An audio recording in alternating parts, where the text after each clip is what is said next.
I'm in the middle of an interrogation. This moron is giving me everything. I don't give everything. This is Black Widow, aka Natasha Romanoff, the formerly brainwashed Russian super spy turned Avenger in the Marvel Cinematic Universe. Because of Natasha's dark backstory and origin in the comic books, she was often a supporting character and not the star. But thanks to Scarlett Johansson's portrayal of the character over the past 10 years, Black Widow is finally ready to strike on her own.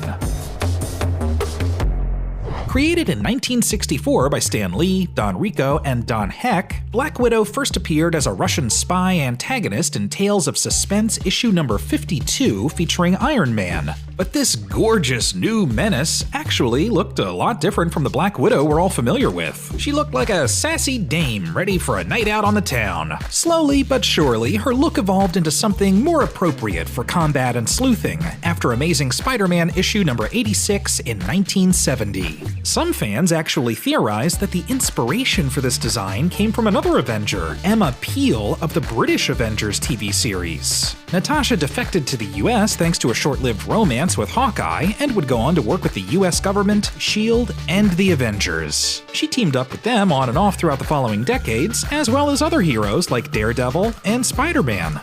I got red in my ledger. I'd like to wipe it out.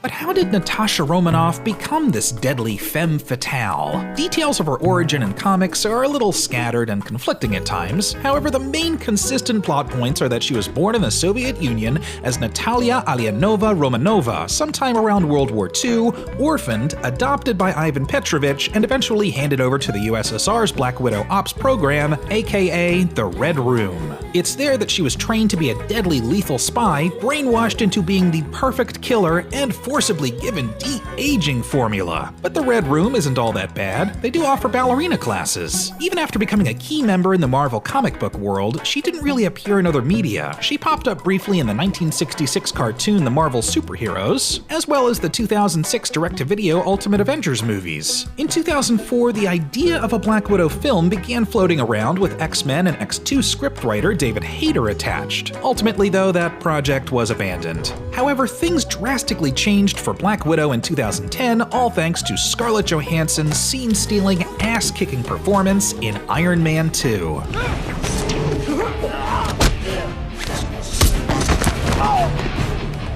She would go on to leg scissor, shock, and borderline cripple an untold amount of bad guys in a combined 8 films. She basically became the MVP of the MCU, teaming up with Captain America, Iron Man, Hawkeye, even the Hulk. She would go on to help save the world and the universe without the assistance of superhuman strength, cutting-edge technology, or godlike powers. She was just damn good at her job. Scarlett Johansson's versatility allowed her to portray Black Widow as someone who could take charge in any dangerous situation, as well as show vulnerability as a character haunted by her past.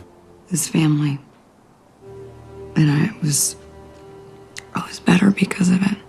And now, finally, Black Widow is front and center in her own movie. Taking place between the events of Captain America Civil War and Avengers Infinity War, audiences will get the chance to explore Natasha's backstory as she teams up with Red Guardian and another Black Widow, Yelena Belova, to go head-to-head with Taskmaster and the horrors of the Red Room.